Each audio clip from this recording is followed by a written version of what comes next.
तो गाइस इस वीडियो में हम बात करने वाले हैं कि बावरी और बालम किस तरह से आपस में मिले हुए हो सकते हैं स्टोरी में। उसके बारे में हम बात करने वाले हैं और मैं प्रूव करने की कोशिश करता हूं दोस्तों इस वीडियो में। तो आपको पता है दोस्तों कि बालम जो है वो आता है, ठीक है, वो बागा को ये बोलता है कि भाई बावरी मेरी बचपन की दोस्त है, तो तुम उसको छोड़ दो और उसके बदले में मैं तुम्हें 7 करोड़ रुपए दूंगा। ठीक है, इतनी बात होती है। अब इसके बाद वो सक्सेसफुली बागा जो है वो बावरी को छोड़ देता है। ठीक है, अब उसके बाद जो बालम है वो 7 करोड़ रुपए का चेक देने के लिए बागा के पास जाता है। ठीक है, यानी कि यहाँ पर दोस्तों डील ओवर हो चुकी थी। लेकिन फिर बागा के मन में यही आता है कि वो बावरी को मिलाने में उसकी हेल्प करेगा। अब दोस्तों सोचने वाली बात यह है, क्या ये जो बालम है ये इतना पागल था जो इसने आज तक कभी बावरी से बात नहीं करी, ना ही बावरी से कभी मिला, और इसने डायरेक्टली शर्त लगा ली? ऐसा कैसे पॉसिबल है भाई? मतलब बालम इतना बेवकूफ़ तो नहीं हो सकता।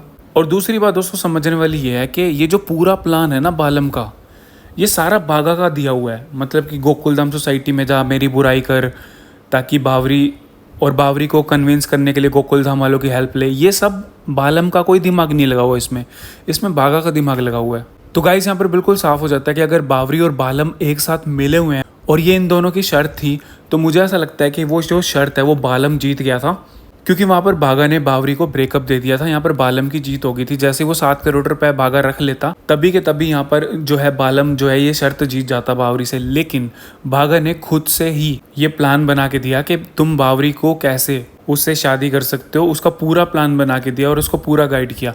तो आई थिंक मुझे ऐसा लगता है कि ये जो पूरा प्लान गाइड करके दिया है ना, इन सब चीज़ों की वजह से जो है वो बावरी ये शर्त जीत जाएगी, मुझे ऐसा लगता है। क्योंकि आप यार खुद सोचो ना, बालम ने जितनी शर्त लगाई थी उतनी तो सिर्फ यही साबित करता है कि बागा का टेस्ट लेने के लिए करी गई थी।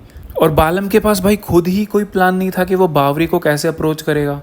आप खुद सोच के देखो भाई, इसमें कोई लॉजिक बन ही नहीं रहा, और सिर्फ यही इशारा कर रहा है और सिर्फ यही एक लॉजिक बन रहा है कि बालम और बावरी पहले से मिले हुए हैं। और गाइस अगर हम सपने वाला भी लॉजिक सोचे तो यार सपना कहाँ से स्टार्ट हुआ था, ये भी तो सोचने वाली बात है ना। तो अगर सपना कहीं पर भी बीच में से भी शुरू हुआ होगा तो भी तो चीज़ें आगे आने वाली स्टोरी में भी कॉम्प्लिकेटेड रहेंगी।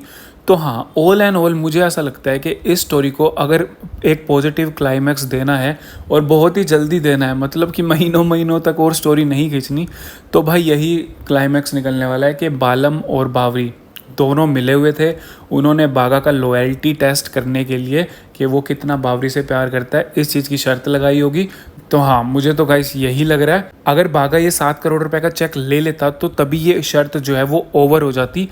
लेकिन बागा ने ऐसा नहीं किया और इस स्टोरी को आगे प्रोसीड कर दिया कि बागा सिर्फ अपने बारे में नहीं सोच रहा, वो बावरी के बारे में सोच रहा है। इससे ये प्रूफ होएगा, क्योंकि अगर वो 7 करोड़ का चेक लेके छोड़ देता ये स्टोरी और बालम की कुछ भी हेल्प नहीं करता, तब तो भाई बावरी का जो प्यार है वो ख़त्म हो जाता बागा के लिए, चाहे इंटेंशन ये क्यों ना था कि वो बावरी की खुशी के लिए ऐसा कर रहा है। लेकिन अब ये जो पूरा आगे बढ़ा है ना, उससे तो भाई यही साबित हो जाता है कि बागा ने जो भी किया वो बावरी की खुशी के लिए किया।